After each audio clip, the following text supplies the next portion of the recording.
Konsep dasar asesmen sosiometri. Sosiometri adalah metode untuk mengumpulkan data tentang pola dan struktur hubungan antara individu-individu dalam suatu kelompok. Sosiometri merupakan metode pengumpulan data tentang pola dan struktur hubungan antara individu-individu dalam suatu kelompok. Kriteria hubungan sosial. 1. Frekuensi hubungan. Frekuensi hubungan adalah sering tidaknya anak atau individu tersebut bergaul. Makin sering individu bergaul, maka pada umumnya individu itu makin baik dalam segi hubungan sosialnya.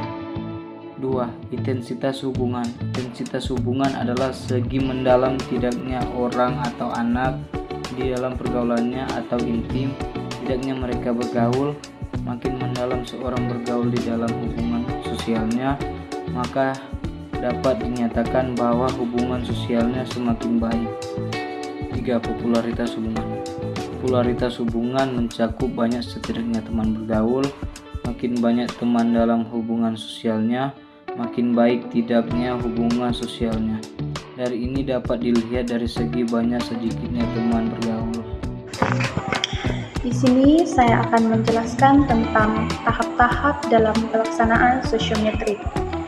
Dalam pelaksanaan sosiometri, supaya pelaksanaannya itu dapat dilaksanakan dengan terarah, perlu adanya tahap-tahap kerja yang sistematis.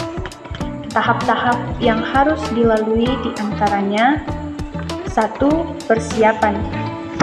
Dalam persiapan, kita menentukan kelompok siswa yang akan diselidiki, kemudian memberikan informasi-informasi dan keterangan-keterangan tentang tujuan dan teknik pelaksanaan sosiometri. Kemudian mempersiapkan angket.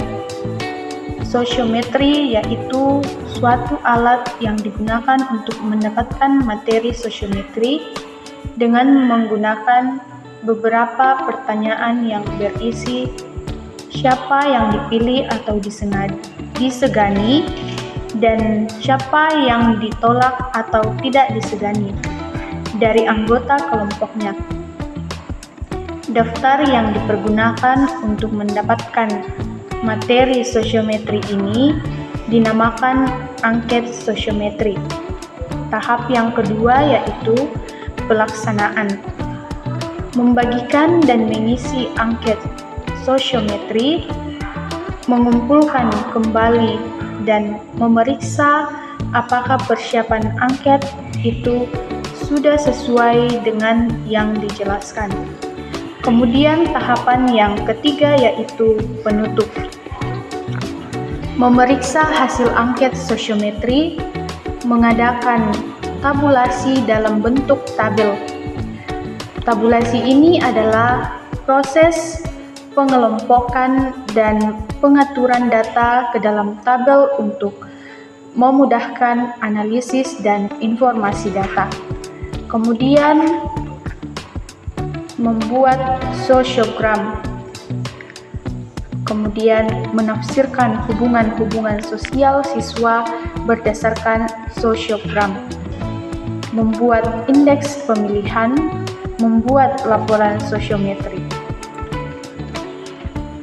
Kemudian kegunaan sosiometri. Kegunaan sosiometri ini dapat dipergunakan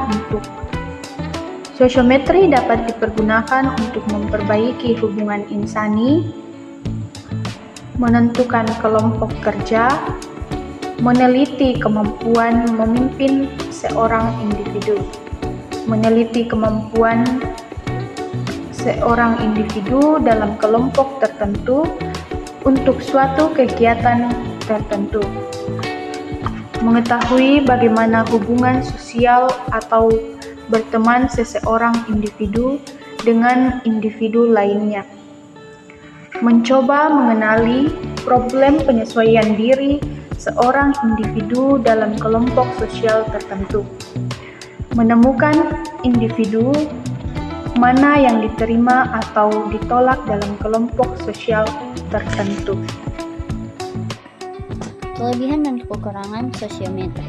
1. Kelebihan dari metode sosiometri adalah: yang pertama, teknik ini relatif sederhana, dilaksanakan berdasarkan pada pilihan murid kepada kawannya dalam memberikan situasi kelompok atau aktivitas. Yang kedua, memberikan informasi yang akurat tentang latar belakang atau alasan seorang murid dipilih dan atau ditolak oleh murid lainnya. Memberikan kesempatan kepada konselor untuk melakukan analisis secara kualitatif dan secara kuantitatif. Analisis secara kualitatif dapat dilakukan dengan analisis sosiogram untuk mengetahui konfigurasi hubungan sosial. Sementara analisis kuantitatif dapat dilakukan dengan menganalisis indeks atau pilihan penolakan atau pemilihan penolakan. 4. Kekuatan untuk mengorganisasi kelompok-kelompok kelas. Yang kelima, meningkatkan penyesuaian sosial individu murid. Yang keenam, meningkatkan struktur sosial kelompok. Dan yang terakhir, memberikan gambaran tentang ada tidaknya jaringan sosial antara kelompok yang satu dengan kelompok yang lainnya. Yang kedua adalah kekurangan metode sosiometri adalah: yang pertama, semua harus berpartisipasi dalam aktivitas maupun situasi kelompok. Jika ada yang tidak berpartisipasi, maka konselor akan mengalami kesulitan untuk mendudukkan individu yang bersangkutan dan lainnya di dalam sosiogram. Yang kedua, konselor juga memiliki komitmen untuk menjaga kerahasiaan dan pilihan-pilihan atau penolakan-penolakan setiap murid.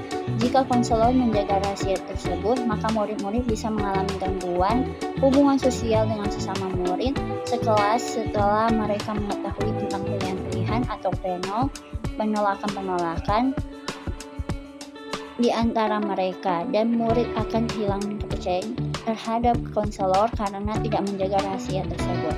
Ketiga, prosedur sosiometri memerlukan kecermatan dan ketalentaan konselor dalam menyusun matrik sosiometri dan sosiogram. Pada umumnya, menggambarkan sosiogram merupakan pekerjaan yang menjemuk. Jenis-jenis pengukuran sosiometri. Dalam sosiometri terdapat dua jenis pengukuran sosiometri, yaitu: 1. Kriteria khusus, yaitu mengukur sikap dan perasaan terhadap anggota lain dalam kelompok dalam situasi tertentu. Misalnya, teman yang diinginkan sebagai partner diskusi, teman yang diinginkan saat berekreasi. 2. Kuesioner, yaitu mengukur sikap dan perasaan terhadap anggota lain, tetapi bukan dalam situasi khusus.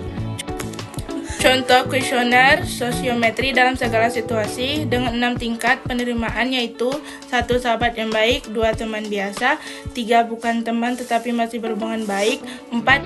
Tidak kenal mereka, 5. Saya tidak memperdulikan mereka, 6. Tidak saya sukai. Kesimpulan dari materi tentang asesmen sosiometri adalah: sosiometri merupakan metode yang digunakan untuk mengukur pola dan struktur hubungan sosial antara individu dalam kelompok kecil hingga sedang. Metode ini dikembangkan oleh Jacob Lewy Moreno dan bertujuan untuk menganalisis hubungan emosional antar anggota kelompok. Kriteria hubungan sosial yang diukur meliputi frekuensi, intensitas, dan popularitas hubungan antar individu. Tahapan pelaksanaan sosiometri meliputi persiapan, menentukan kelompok, memberikan informasi, menyiapkan angket, pelaksanaan, membagikan dan mengisi angket, serta penutupan, memeriksa hasil, membuat sosiogram, dan menyusun laporan. Metode ini memiliki beberapa kelebihan, seperti kesederhanaan dalam pelaksanaan, akurasi informasi, dan membantu konselor dalam melakukan analisis sosial secara kualitatif dan kuantitatif. Namun, ada juga kekurangan, yaitu semua anggota harus berpartisipasi. Pentingnya menjaga kerahasiaan dan ketelitian dalam menyusun sosiogram. Secara umum, sosiometri membantu memahami dinamika sosial dalam kelompok dan meningkatkan penyesuaian sosial individu serta struktur sosial kelompok.